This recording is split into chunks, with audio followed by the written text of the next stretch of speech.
Craseado. Nós vamos usar também, obrigatoriamente, a crase com a expressão à vista. Olha o exemplo.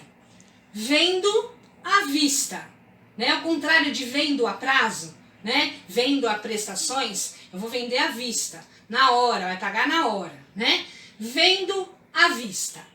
Neste sentido aqui, o à vista, ele é craseado obrigatoriamente. Eu coloquei aqui sem crase para vocês verem a diferença de sentido,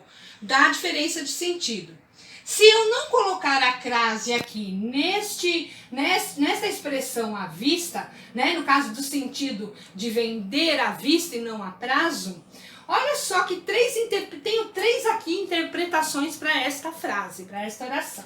Olha só, vendo à vista. Se não tiver crase, dá a impressão que eu peguei, abri a janela do meu quarto e vi a vista, vi a paisagem lá fora, né? Essa é uma interpretação, sem crase.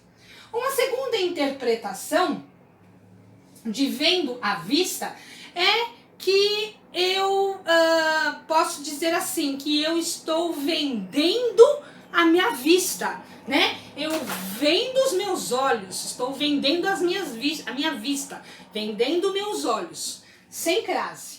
Uma terceira interpretação, quando eu não coloco a crase diante da expressão à vista, é que a minha ideia é que eu vendo a minha vista, eu pego uma faixa e fico com as vistas vendadas, vendo a minha vista, ou seja, eu cubro as minhas vistas. Portanto, a expressão à vista, ela é obrigatoriamente craseada. Olha aí mais um caso obrigatório do uso da crase, com o pronome relativo a qual ou as quais. Veja bem, eis a moça a qual você se referiu. Vamos supor que tenha isso numa prova, que essa questão caia na prova e você não sabe se vai aqui o acento da crase, o acento grave que marca, que sinaliza a crase, na expressão a qual, que é um pronome relativo. Tá certo? Fácil. Lembra quando eu pedi lá na primeira aula para vocês trocarem o substantivo feminino que vem depois do a por um substantivo masculino? Vocês vão fazer a mesma coisa aqui. A única diferença é que aqui o substantivo a moça, no caso desse exemplo, o substantivo feminino vem antes da crase. Então vocês vão pegar esse substantivo feminino, ó, coloquei aqui a moça e troquei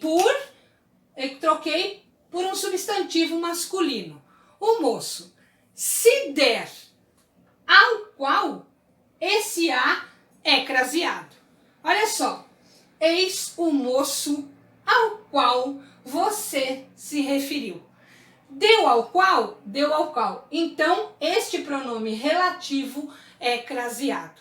Por que pronome relativo? Porque ele tem uma relação, ele é relativo ao substantivo que o antecede. No caso aqui, a moça. Ok? Então, pronome relativo a qual é craseado sempre. O uso é obrigatório. Trocou por um substantivo masculino, deu ao qual, a crase é obrigatória para o pronome relativo a qual. Vou falar agora do uso obrigatório da crase na questão da palavra casa. Eu coloquei esses dois exemplos aqui para vocês, que um não vai crase e o outro vai crase. Quando a casa estiver especificada, eu uso a crase. Quando a casa não estiver especificada, eu não vou usar a crase. Olha só, volte a casa cedo. Falou para voltar para casa cedo, mas não especificou, não disse qual casa era. Sem crase. Agora olha esse exemplo. Volte à casa de seus pais cedo. Aqui especificou a casa. A casa de quem? De seus pais. Portanto, quando eu vou crasear o a na frente da casa, quando a casa tiver especificação. O uso obrigatório da palavra terra é a mesma coisa que a palavra casa, só que com a palavra terra. Coloquei 2 exemplos aqui. Eles chegaram à terra. Não vai crase na frente de terra, nesse a, quando a terra não é especificada.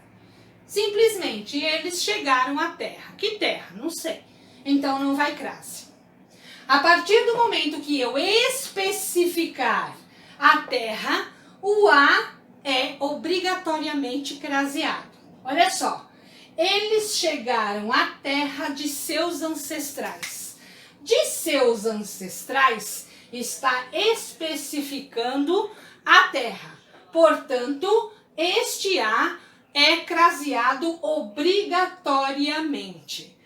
Então, quanto à palavra terra, não especificou, não vai colocar a crase.